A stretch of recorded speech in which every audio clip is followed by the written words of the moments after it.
조명은 빛의 조명. 검색창에 빛의 조명. 월간 다운로드 수 1000만. 팟캐스트계의 에이스 국민 라디오가 광고주를 찾습니다. 직접 찾아서 선택해 듣는 방송.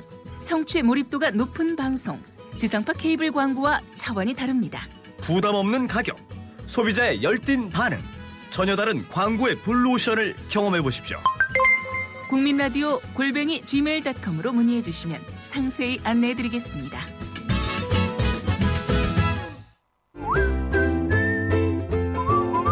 국민라디오 팟캐스트 응원하는 가장 쉬운 방법 아시나요?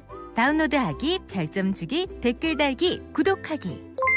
국민라디오 팟캐스트 널리 알리는 가장 쉬운 방법. 다운로드하기, 별점 주기, 댓글 달기, 구독하기. 기억하세요. 다운로드하기, 별점 주기, 댓글 달기, 구독하기.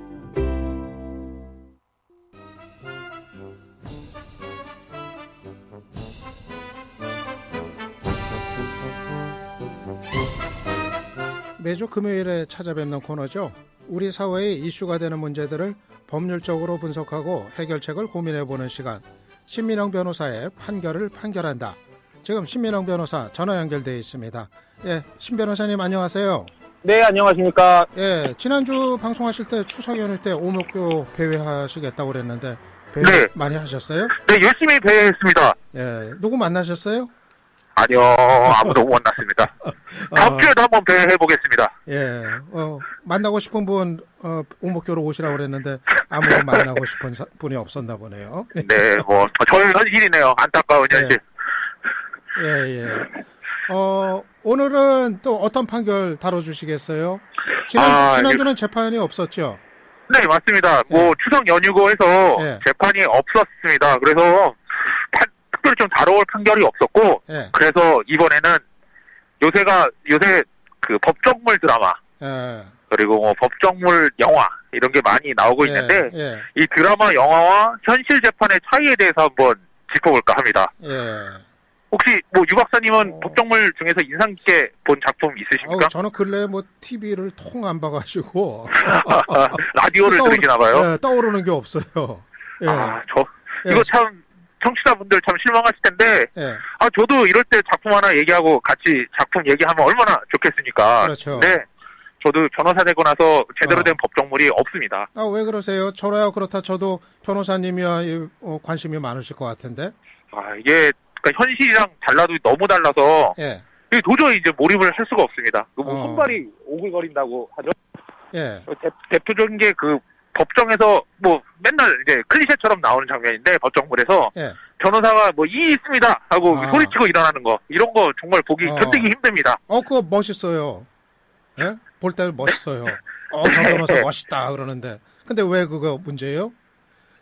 이게 그러니까 우리나라 실제 재판은 그러니까 대부분 그 서류로 공방이 이루어집니다. 그래서 상대방이 법정에서 이렇게 뭐 앉아가지고 말로 안 되는 주장을 한 경우도 없고 설사 뭐 상대방이 법정에서 그렇게 잘못된 주장을 말로 한다고 하더라도 보통 그 나중에 서면으로 반박을 하면 됩니다. 그 실제로 법정에서 그러니까 뭐 이 있습니다라고 외치는 변호사 거의 없습니다. 간혹 이제 그런 변호사들이 간혹 있긴 한데 이제 그러면 법정 안에 있는 다른 변호사들이 이제 주섬주섬 핸드폰을 막 조용히 꺼내듭니다. 폰은 왜 꺼내요? 사진 찍으려고 그러는 거예요? 이게 법정 내에서는 사진 촬영이 금지되어 있습니다. 참 그렇죠. 네. 그래서 그 꺼내는 이유는 핸드폰 꺼내는 이유는 몰래 그 변호사 프로필을 한번 찾아보려고. 그러니까 이 변호사가 도대체 몇 년 차 변호사길래 저런 행동을 하나 하고 이렇게 찾아보는 겁니다. 근데 좀 이의제기할 게 있으면은 뭐 서면이고 뭐고 일단 그냥 현장에서 바로 반박하는 게 빠르고 좋은 거 아니에요? 네, 근데 또 사실 그 자리에서 반박하는 게 별로 효과도 없습니다. 우리나라 재판 방식을 한마디로 표현하자면 뭐 다품종, 그러니까 소량 진행 방식, 다사건 소량 진행 방식입니다. 그러니까 혹시 그 재판 받으러 혹시 유 박사님 한번 가보셨습니까? 저도 받은 적이 있고 옛날에 감옥 갈 때 받은 적이 있고 다른 사람들 재판 구경도 뭐 선배 후배 재판 구경도 많이 갔어요. 뭐 유 박사님 가보셨으면 잘 아시겠지만 그 재판날 법정에 가보면 어떻습니까? 10분당 막 한 건씩, 10분에도 3건씩 재판 진행되지 않습니까? 저희는 그래도 뭐 시국사범이라고 해가지고 조금 시간 길게 해주는데, 뭐 흔히 얘기하는 속칭 잡범, 그냥 뭐 일사천리더라고요, 그냥. 네, 맞습니다. 그러니까 보통 이렇게 재판부가 사건을 한 수백 건씩, 수십 건씩 들고 있고, 이 사건을 하루에 조금씩 진행해가는 방식입니다. 그래서 이런 상황이니까 그 자리에서 뭐 있습니다 해봤자 재판부가 나중에 뭐 들어보니까 기억도 안 난다 그러더라고요. 그래서 그리고 또 실제로 뭐 좀 이의제기를 해봤자 재판부에서 지금 어차피 들어도 기억이 안 나니까 좀 말 길어지면 끊고 서면으로 나중에 제출하시라고. 이게 뭐 실제 현실입니다. 그거 들어도 기억이 안 나면 그거 다 기록하지 않아요? 그 서기가? 아니요, 그렇지 않습니다. 그 기록도 특별히 예외적으로 뭐 녹음 신청을 한다거나 아니면 그 속기사가 있는 경우에만 하고요. 그렇지 않으면 그렇게 하지도 않고 또 찾아보기가 쉽지가 않으니까 따로 그냥 서면으로 내라고 합니다. 저는 또 다 기록하는 줄 알았더니 그게 아니군요. 네, 그렇습니다. 현실과 다른 부분 또 뭐 어떤 게 있어요? 있습니다. 얘기를 좀만 더 해보겠습니다. 드물긴 하지만 그 법정에서 상대방의 얘기를 끊는 경우가 있는데 만약에 그렇다 하더라도 그러니까 드라마처럼 막 그렇게 뭐 불에 댄 강아지처럼 뛰어나가지 않고 그 재판장의 허가 받아서 제가 잠깐 말 좀 하겠다 이렇게 얘기하는 식입니다. 또 드라마에서는 뭐 검사하고 변호사가 막 그냥 설전 벌이고 그러던데 그거 아니죠? 네, 점잖게 하고 실제로 뭐 할 얘기 있으면 서면 아까 말씀드린 것처럼 이렇게 서면으로 나중에 천천히 합니다. 그 변호사는 뭐 수사받을 때 또 동석하기도 하죠. 네, 맞습니다. 지금까지는 제가 법정에서 말씀을 드렸었는데 실제로 뭐 요새 경찰이나 검찰에서 수사할 때 그 변호사들이 많이 동석한 경우가 있습니다. 근데 이때 경우에는 일이 있습니다 이렇게 하면은 더더욱 큰일이 납니다. 왜냐하면 그러니까 일단은 수사의 주재자는 수사관이고 또 하나 이렇게 수사 받는 도중에 피의자가 조사받는 도중에 변호인이 끼어들고 그러면 그 중간에 변호인을 퇴청시킬 수 있다, 퇴장시킬 수 있다는 조항이 있어서 그러니까 법정에서도 그렇거니와 수사 단계에서는 더더욱 그렇게 뭐 드라마처럼 변호사가 이렇게 끼어들 수가 없는 게 현실입니다. 법정에서의 이 있습니다. 이 얘기만 갖고도 참 얘기가 뭐 많네요. 얘기거리가. 그거 말고도 다른 얘기거리 참 많을 것 같아요. 네, 뭐 끝도 없습니다. 근데 오늘 뭐 시간 관계상 가장 참을 수 없는 거 하나만 말씀을 드리면 그 선악 부도가 잔선적인 거. 뭐 보통 이렇게 나오지 않죠. 클리셰처럼 억울한 약자를 감싸주는 정의로운 법조인. 하지만 그 현실에서는 선악이 정말 좀 불분명한 경우가 많습니다. 어떤 뭐 구체적인 일화 같은 게 있습니까?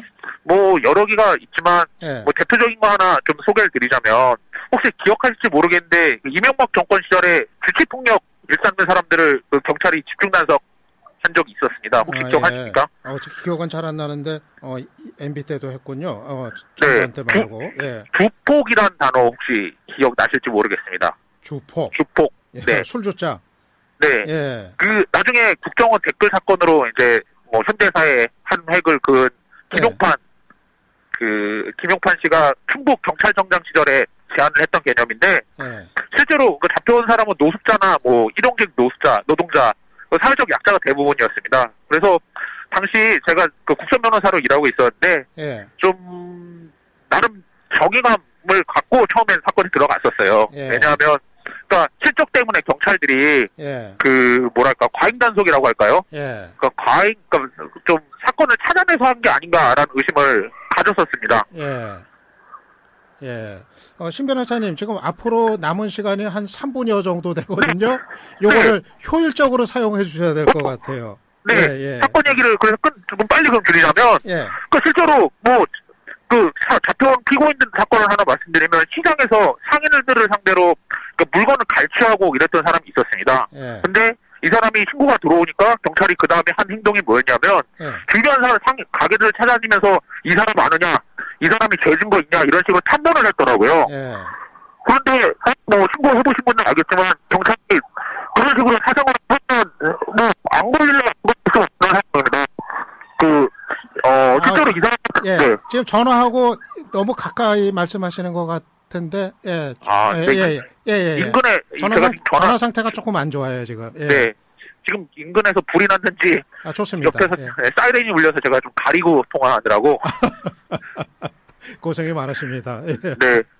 그래서 실제로 경찰이 찾아다니면서 이 사람 혐의를 찾아냈습니다. 그래서 실적 때문에 애매한 사람을 이렇게 뭐 주폭으로 엮은 거 아닌가 이 생각을 했었는데 실제로 제가 좀 이 증거를 찾으려고 시장을 다녀보니까 실제로 좀 이분이 그 술만 먹으면 구청에다가 뭐 상인들을 신고하겠다 이런 식으로 여러 차례 괴롭히면서 그러니까 상인들이 엄청 많이 괴롭힘을 겪었더라고요.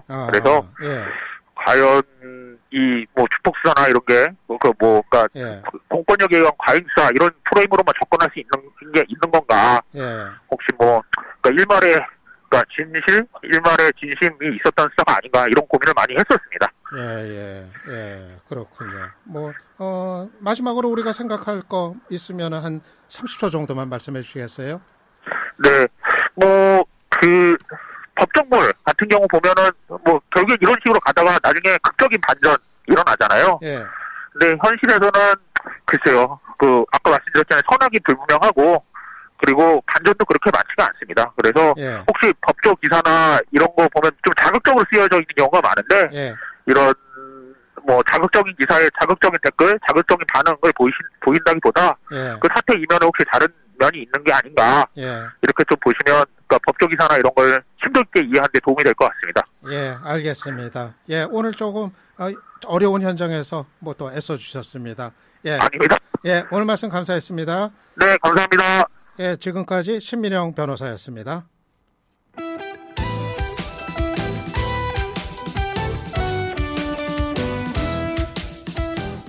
지금 여러분께서는 국민라디오의 간판 시사 프로그램 유창선의 유창한 시선을 듣고 계십니다.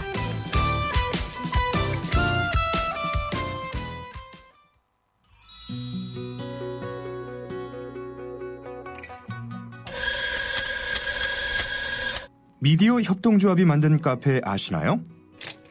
어서오세요. 국민카페 오네오입니다.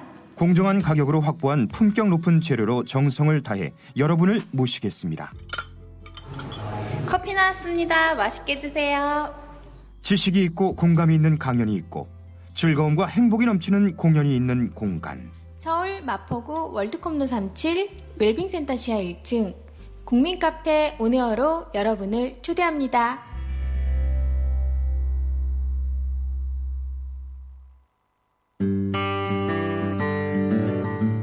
심재철 의원에 대한 압수수색 영장 집행을 놓고 여야 사이의 공방이 격화되고 있습니다. 문단속을 제대로 하지 못한 정부의 책임은 그것대로 짚어져야겠지만 훔쳐나온 물건을 시장에 버젓이 내다 파는 행동은 납득하기 어렵습니다. 취득한 자료들에 대한 폭로전은 일단 중단하고 법에 따라 사후 처리를 하는 것이 옳을 겁니다. 유창한 시선 오늘 순서 마칩니다. 저는 월요일에 다시 찾아뵙겠습니다. 지금까지 프로듀서 이채혁, 작가 최민아, 진행의 시사평론가 유창선이었습니다.